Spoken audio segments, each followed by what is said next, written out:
दरख्त अपनी खामोश ज़बान में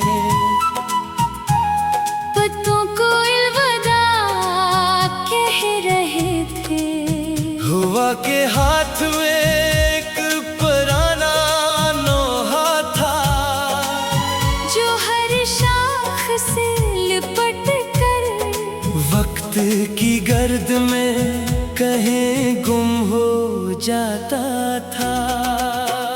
मैंने एक सुनसान रास्ते पर अपने कदमों की आवाज सुनी, मगर पलट कर देखा तू सिर्फ तन्हाई मेरे साथ चल रही थी।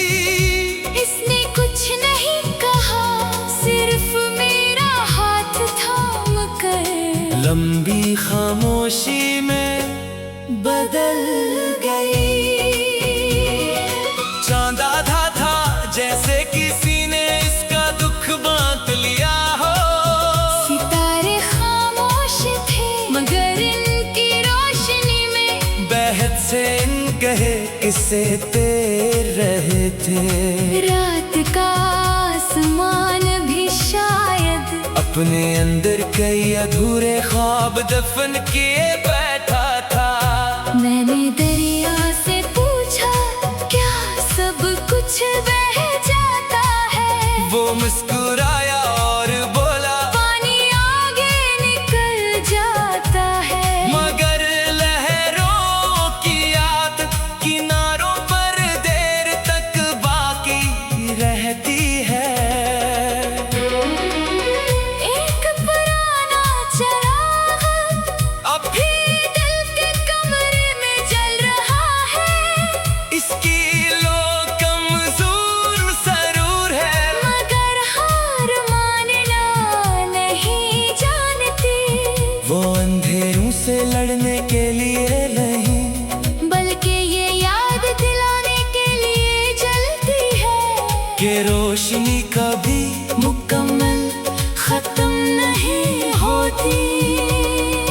बारिश की बूंदें जब मिट्टी पर गिरे तो खुशबू ने आसमान की तरफ देखा, जैसे बरसों बाद किसी बिछड़े हुए ख्वाब से मुलाकात हुई हो।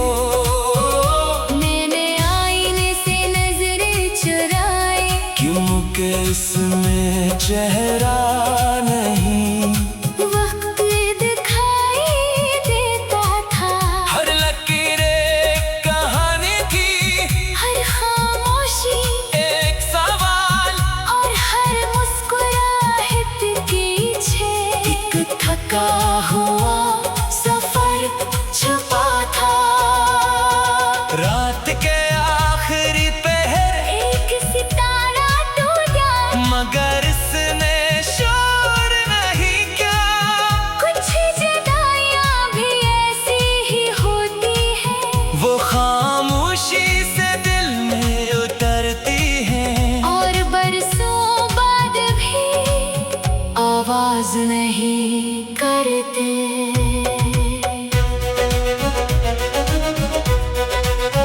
अगर कभी खज़ां की शाम में हवा तुम्हारे दरवाजे पर दस्तक दे तो जरा देर ठहर जाना, मुमकिन है वो मेरे लफ्ज़ लाई हो जो कभी लबों तक ना पहुंच सके।